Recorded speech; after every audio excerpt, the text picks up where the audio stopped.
Vaccination में भारत ने America Britain को पछाड़ा। वैक्सीन डिप्लोमेसी में चीन को दी सबसे बड़ी मात। भारत के दोस्त पड़ोसियों की भी हुई बल्ले बल्ले। पहले एक साथ दो वैक्सीन बनाकर दुनिया को हैरान करने वाले हिंदुस्तान ने अब एक और इतिहास रच दिया है।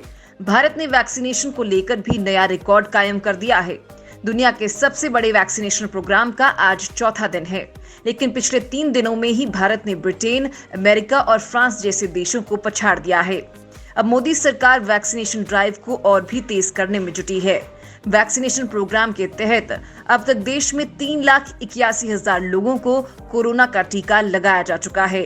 हेल्थ मिनिस्ट्री के मुताबिक सोमवार को 25 राज्यों और केंद्र शासित प्रदेशों में 1.5 लाख लोगों को वैक्सीन लगाई गई। इस बीच सरकार ने वैक्सीनेशन के लिए देश भर में शेड्यूल तय कर लिया है।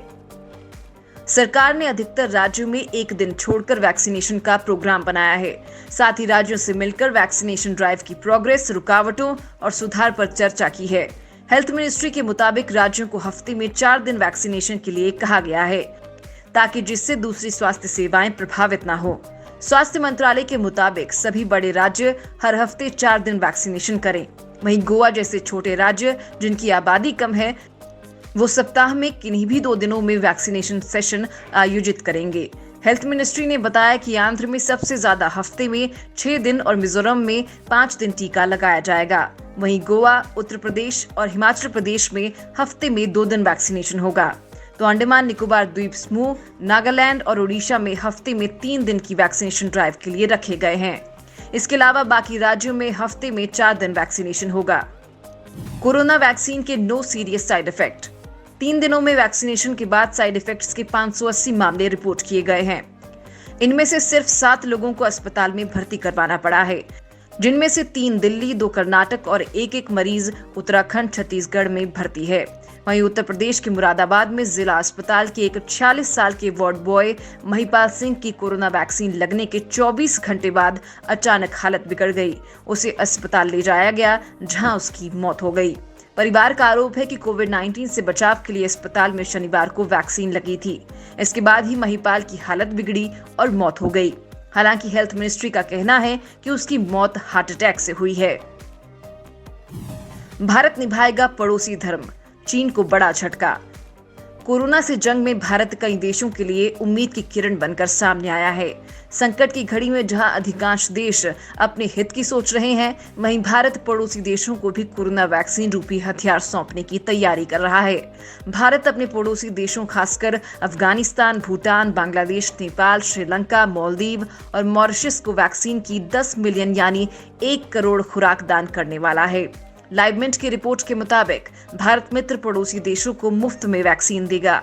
मोदी सरकार हेल्थ केयर वर्कर्स और फ्रंटलाइन वर्कर्स को वैक्सीन देने के साथ ही पड़ोसियों को भी वैक्सीन मुहैया करवाने की योजना पर काम कर रही है, ताकि संकट काल में कूटनीतिक रिश्तों को और बेहतर बनाया जा सके। भूटान के प्रधानमंत्री लोटे शेरिंग ने खुद को ये बात स्वीकारी है कि भारत सरकार भूटान को मुफ्त में कोरोना वैक्सीन देने जा रही है।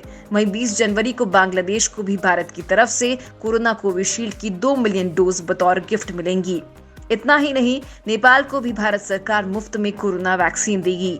हालांकि पड़ोसी देशों को वैक्सीन डोनेट करके भारत चीन के समक्ष एक बड़ी चुनौती पेश करेगा, क्योंकि मुश्किल समय में भारत पड़ोसी देशों का सहारा बनकर सामने आया है। इसका फायदा उसे भविष्य में मिलेगा, जबकि चीन की पकड़ कई देशों पर ढीली हो सकती है। कोविशील्ड को WHO से मिल सकती है मंजूरी। भारत की वैक्सीन को लेकर एक बड़ी खबर WHO से भी है, जहां पुणे के सीरम इंस्टीट्यूट की कोविशील्ड वैक्सीन को जल्द ही अंतर्राष्ट्रीय स्तर पर इस्तेमाल की इजाजत मिल सकती है। कोविशील्ड को 3 जनवरी को भारत में ड्रग रेगुलेटर ने इमरजेंसी इस्तेमाल के लिए मंजूरी दी थी। 16 जनवरी से भारत में शुरू हुए वैक्सीनेशन के लिए सरकार ने कोविशील्ड की 1 करोड़ 10 लाख डोज के लिए डील की है।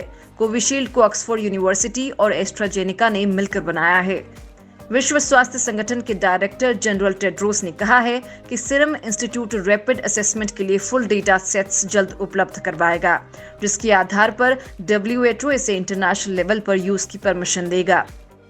इस वैक्सीन को सबसे पहले UK medicines and health care products regulatory agency ने 29 दिसंबर को इमरजेंसी इस्तेमाल के लिए मंजूरी दी थी।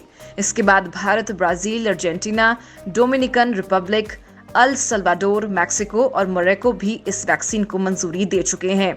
आने वाले हफ्तों में कोविशील्ड के लिए यूरोपियन मेडिसिन्स एजेंसी से अप्रूवल पाने की कोशिश होगी।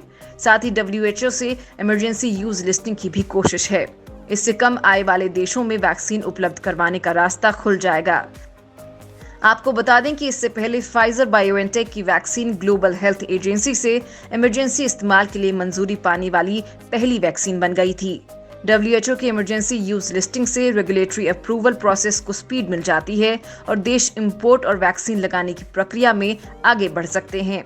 साथ ही यूनिसेफ और पैन अमेरिकन हेल्थ ऑर्गेनाइजेशन भी जरूरतमंद देशों के लिए वैक्सीन खरीदना शुरू कर सकते हैं।